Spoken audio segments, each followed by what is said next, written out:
હું કંઈ પણ વસ્તુ કરતી હોય અને મારી જાતે મારી બોડીમાં કંઈ કાંડ ન થાય એવું બને છે ને આજે પણ હાથ મચકોડ્યો છે. હલો એવરીવન, અત્યારે વાગ્યા છે સાંજના 6 સમથિંગ અને થઈ ગઈ છું રેડી.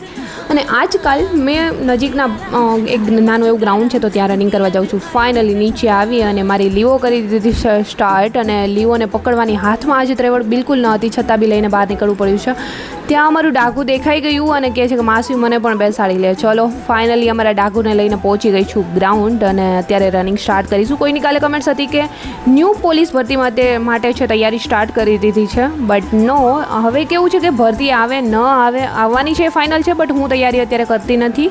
અને જે રનિંગ કરી રહી છું એ મારી ડેઈલીની હેબિટ બની ગઈ છે કે ફિટ રહેવા માટે. અને આખો દિવસ મોબાઈલમાં કામ કરીને બોરિંગ થયા હોય તો માઇન્ડ બી ફ્રેશ થાય અને બોડી બી ફિટ રહે. બંને બેનિફિટ માટે મેં અત્યારે રનિંગ કરી રહી છું.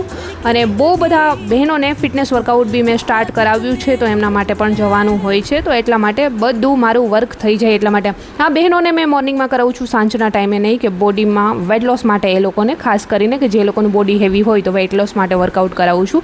સો આ રીતે અત્યારે મેં બી ફિટ રહેવા માટે અને હા લાઈફમાં યાર બીજું કંઈ થાય ન થાય, ખુદના બોડીનું તો ધ્યાન ખુદે જ રાખવું જોઈએ.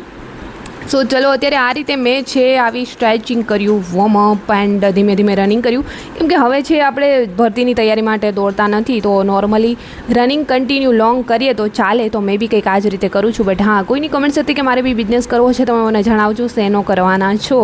યસ શ્યોર જણાવીશ. અને ખાસ કરીને જે લોકો તૈયારી કરી રહ્યા છે કે તૈયારી જોડે તમે કઈ રીતે કમાઈ શકો છો, તમારો ખુદનો ખર્ચો કઈ રીતે ઉઠાવી શકો છો એ પણ જાણવું છે તો કમેન્ટ સેક્શનમાં કમેન્ટ્સ કરજો. કેમ કે જ્યારે મેં તૈયારી કરતી હતી બહુ બધા પૈસા વેડફ્યા હતા. મને ખ્યાલ છે કે જ્યારે તૈયારી કરતા હોય ત્યારે આપણી હાલત કેવી હોય છે. સો એટલા માટે મારાથી બનતી હેલ્પ તમારા લોકોની હું કરીશ. સો ગાઈસ, રનિંગ વર્કઆઉટ કરીને જો આવું છું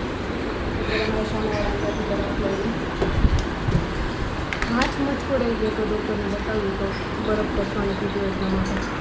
સો ગાઈઝ, અત્યારે બધી વસ્તુઓ લઈને આવી ગઈ છું. જો ગ્લુકોન્ડી છે અને સામેવાળાને ત્યાંથી બરફ બી લઈ લીધો છે હાથમાં ઘસવા માટે. ત્યાર પછી જમવાનું આ રીતે કંઈક રેડી કરી રહી છું અને બરફ લાવી હતી પાણીમાં નાખી અને આખી રાત ઠંડુ પાણી રહે એટલા માટે મેં મારી બોટલમાં ભરીને રાખી દઉં છું. એ ટેમ્પરેચરવાળી છે. અને આ તરફ અત્યારે મેં મારું જમવાનું પણ રેડી કરી લીધું છે. સો ફાઇનલી મેં બી જમી લઈશ. આજનો મિની વ્લોગ પસંદ આવ્યો છે તો લાઈક સબસ્ક્રાઈબ કરજો. જલ્દી મળીશું ન્યૂ મિની વ્લોગ સાથે. ત્યાં સુધી બધાને બાય.